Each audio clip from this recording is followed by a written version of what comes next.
미국발 이슈를 키워드와 관련 검색어를 통해서 살펴보겠습니다. 먼저 첫 번째 키워드입니다. 경제지표 관련 소식인데요. 주택지수가 예상보다 부진한 흐름을 나타냈습니다. 관련 소식 먼저 체크해보도록 하겠습니다. 미국의 2월 미결주택 매매 건수가 하락을 했습니다. 예상치를 밑도는 금액이 발표가 됐는데요. 현지 시간으로 27일 미국 부동산 중개인 협회가 발표를 했습니다. 그럼 하락폭부터 보도록 하겠습니다. 전달보다 0.4% 감소하는 흐름이 나타났습니다. 104.8을 기록했는데요. 이는 블룸버그 통신 집계 시장 전망치인 0.3%보다 감소된 수치입니다. 실제 계약 건수를 반영하는 이 미결주택 매매 건수는 미국 주택시장의 선행지수로 여겨지고 있습니다. 이 지표는 통상 한두 달 후에 계약이 종료가 되게 되면은 미국의 기존 주택 매매로 집계가 되게 되는데요. 전문가들은 이 지수 하락의 원인을 어떻게 봤을까요? 살펴보도록 하겠습니다.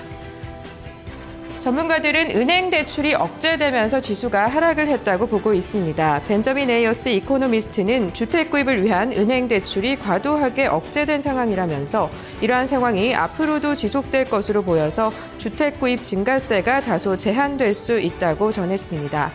한편 미국 모기지은행협회의 지난주 주택융자 신청 지수는 전주보다 7.7% 상승하는 흐름이었습니다. 이어서 두 번째 키워드 살펴보도록 하겠습니다. 연준의 양적 완화 정책에 대한 옹호하는 발언 살펴볼 텐데요. 관련 소식 자세히 살펴보도록 하겠습니다.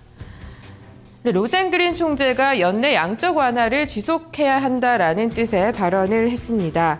이 로젠그린 보스턴 연방준비은행 총재가 적어도 올 연말까지는 이 정책을 유지해야 한다라는 발언을 했는데요. 27일 뉴햄프셔주 맨체스터에서 열린 강연에서 이같이 밝혔습니다.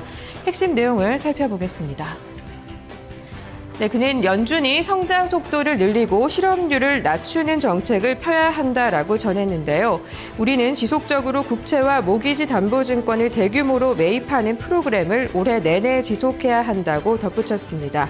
물론 단서 조항도 달았습니다. 살펴보면요.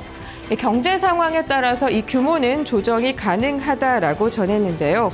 올해 공개시장위원회 FOMC에서 투표권을 행사하고 있는 로젠그린 총재는 올 들어 열린 세 차례의 FOMC 회의에서 모두 연준의 매달 850억 달러 규모 자산 매입 프로그램과 부양기조 유지 약속에 찬성표를 행사한 바 있습니다. 이어서 세 번째 키워드 살펴보도록 하겠습니다. 미국의 기업 관련한 소식인데요. 대기업들이 세금을 적게 내고 있다라는 소식 전해드리겠습니다.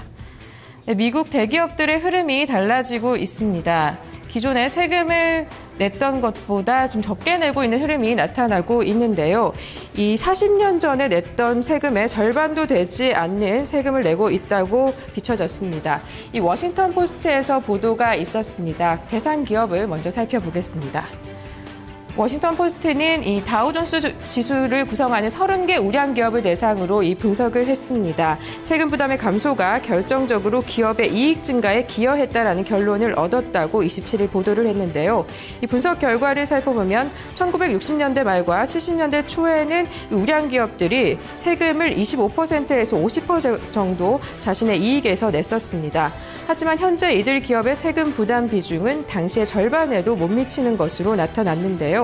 일례로 프록터앤갬블은 1969년에 세금 비중이 회사 전체 이익의 40%에 달했었지만 지난 2011년에는 14%로 이 비율이 낮아졌습니다. 그렇다면 이런 원인은 무엇일까요? 전문가들은 세계화에 편승하는 기업들이 많아졌고 또 이익 창출에 대한 압력을 받는 기업들이 늘어났기 때문으로 분석하고 있습니다. 이 워싱턴 포스트는 단순히 세금 제도에 일부 구멍이 있는 것이 아니라 근본적으로 미국계 다국적 회사들이 세계화에 편승하면서 느리지만 꾸준하게 나타난 변화라고 봤는데요. 기업들은 이제 자본을 조세 피난처 등을 활용해서 전 세계적으로 운영하는 데 능숙한 데 반해서 이 법인세 제도는 이런 변화 사항을 아직 따라잡지 못한 것으로 풀이할 수도 있습니다. 지금까지 미국발 이슈를 키워드와 관련 검색어를 통해 살펴봤습니다.